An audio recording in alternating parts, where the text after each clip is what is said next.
Assalamualaikum warahmatullahi wabarakatuh. Alhamdulillahilladzi an'ama alaina bi ni'matil imani wal islam. Ashhadu an la ilaha illallah wa ashhadu anna Muhammadan abduhu wa rasuluh. Allahumma salli wa sallim ala rasulil karim Sayyidina wa syafi'ina wa maulana Muhammad sallallahu alaihi wasallam wa ala alihi wa ashabihi wa man tabi'ahum bi ihsanin ila yaumiddin, amma ba'd. Segala puji marilah kita panjatkan kepada Allah Subhanahu wa taala. Pada hari ini Allah masih memberikan kita kenikmatan, nikmat sehat, nikmat kesempatan, nikmat umur panjang, dan lain sebagainya. Mudah-mudahan kita menjadi orang-orang yang pandai bersyukur, sehingga Allah akan terus memberikan nikmat kepada kita hingga yaumil akhir. Amin Allahumma amin. Salawat dan salam semoga selalu senantiasa tercurah limpahkan kehadiran junjungan kita Nabi Muhammad SAW, suri tauladan yang nantinya akan memberikan syafaat kepada kita. Mudah-mudahan kita menjadi umatnya yang selalu senantiasa menjaga sunnah-sunnahnya, dan mudah-mudahan kita semua termasuk orang-orang yang mendapatkan syafaat dari Rasulullah SAW. Amin.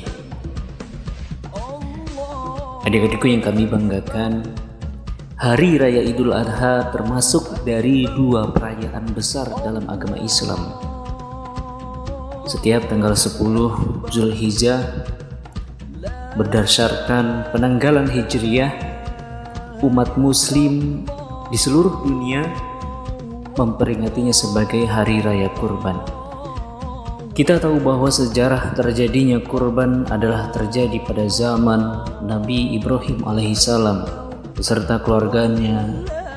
Pada hal ini adalah anaknya, yakni Nabi Ismail alaihissalam, yang mana pada saat itu Nabi Ibrahim diperintahkan Allah melalui mimpinya untuk menyembelih Ismail.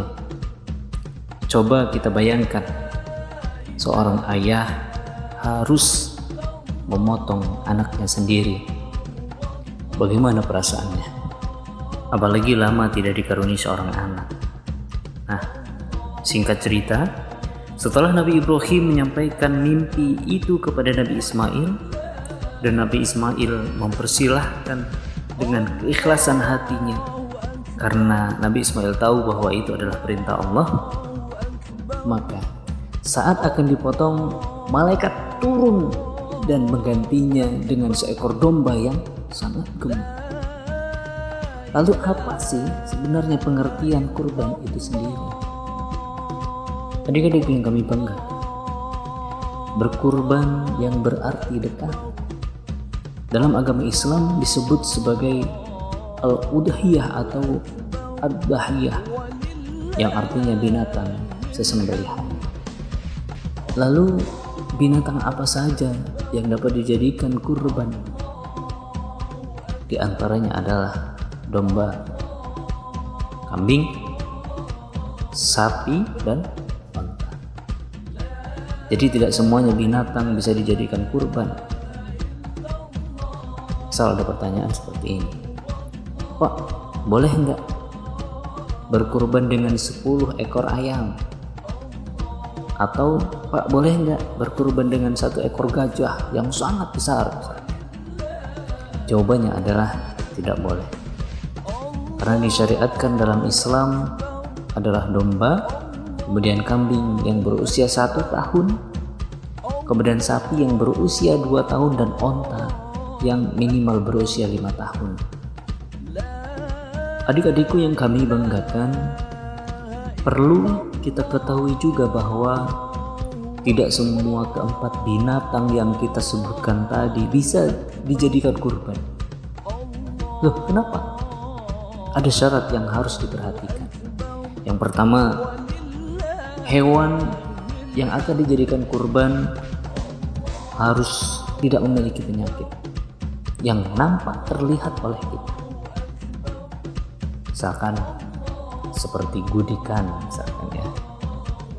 Biasanya kan kalau di binatang itu bulunya rontok kemudian berkoreng, nah itu tidak boleh. Kemudian cacat atau anggota badannya ada yang hilang, telinga misalkan, atau salah satu kakinya. Kemudian binatang yang kurus sehingganya tidak ada sumsumnya, nah itu juga tidak boleh untuk dijadikan hewan kurban. Dan yang terakhir adalah binatang yang buta, nah, tidak bisa melihat, itu juga tidak boleh dijadikan hewan kurban.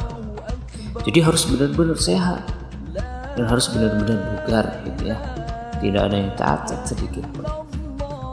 Adik-adikku yang kami cintai, lalu kapan sebenarnya hewan kurban itu mulai boleh dipotong? Dari Al-Bara radhiyallahu anhu, Nabi Muhammad SAW bersabda, sesungguhnya yang pertama kali kita lakukan pada hari ini, yaitu hari Idul Adha, adalah kita sholat. Kemudian kita kembali dan memotong kurban. Barang siapa melakukan hal itu, berarti ia mendapatkan sunnah kami. Dan barang siapa yang menyembelih sebelum itu, maka sembelihan itu tidak lain hanyalah daging yang ia persembahkan kepada keluarganya, yang tidak termasuk ibadah kurban sama sekali. Jadi dari hadis itu dapat kita ambil pengertian bahwa memotong hewan kurban hendaknya setelah terbit matahari dan setelah melakukan sholat Id sampai habisnya hari tasyrik. Pak, hari tasyrik itu apa? Hari tasyrik itu hari yang diharamkan untuk berpuasa, hari di mana seluruh umat Islam merayakan kemenangan dengan makan dan minum, tapi tetap mengingat Allah Subhanahu wa Ta'ala. Hari tasyriknya di bulan Dzulhijjah adalah tanggal 11, 12 dan 13. Nah, pahamlah yang sampai di sini. Jadi waktu memotong hewan kurban adalah tanggal 10 Dzulhijjah, tanggal 11 Dzulhijjah, tanggal 12 Dzulhijjah, dan tanggal 13 Dzulhijjah. Kurang dari tanggal itu atau lebih dari tanggal itu tidak termasuk kurban.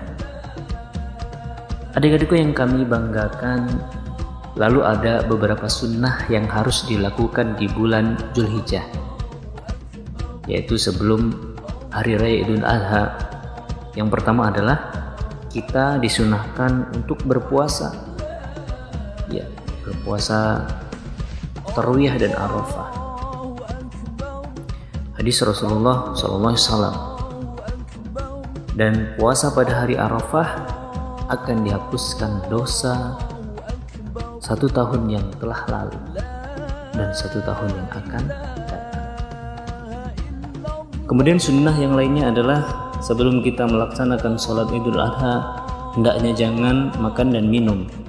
Dari Abdullah bin Quraidah, dari ayahnya berkata, biasanya Rasulullah berangkat sholat Id pada hari Idul Fitri dan beliau makan terlebih dahulu. Sedangkan pada hari raya Idul Adha, beliau tidak makan terlebih dahulu, kecuali setelah pulang dari sholat Id baru beliau menyantap hasil dari kurbannya. Hadis riwayat Ahmad. Kemudian sunnah selanjutnya yaitu jangan lupa sebelum ke masjid mandi terlebih dahulu dan memakai pakaian yang terbaik dan juga memakai wewangian dan sembari berjalan sambil takbir. Nah, itu sunnah-sunnah yang harus diperhatikan sebelum kita melaksanakan ibadah sholat Idul Adha. Ada satu lagi pertanyaan, Pak, apa sih hukumnya berkurban? Nah, oke. Hukum berkurban itu sendiri adalah sunnah muakkad, yaitu sunnah yang dianjurkan untuk orang-orang yang mampu. Kemudian bagaimana, Pak, kalau misalkan yang mampu tidak mau berkurban? Nah, maka dia dihukumi makruh. Adik-adikku yang kami cintai, Sampai di sini paham ya? Yang belum paham silahkan bisa mencari referensi dari yang lain, dari buku, dari ustadz, atau dari guru-guru kalian.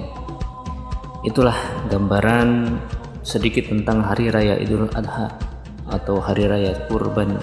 Mudah-mudahan Allah mudahkan hajat kita untuk berkurban di tahun yang akan datang, dan mudah-mudahan orang yang berkurban tahun ini Allah terima kurbannya. Mohon maaf bila terdapat kesalahan, pada Allah mohon ampun, dan sampai jumpa di lain kesempatan. Akhir kata, wabillahi taufiq wal hidayah. Wassalamualaikum warahmatullahi wabarakatuh.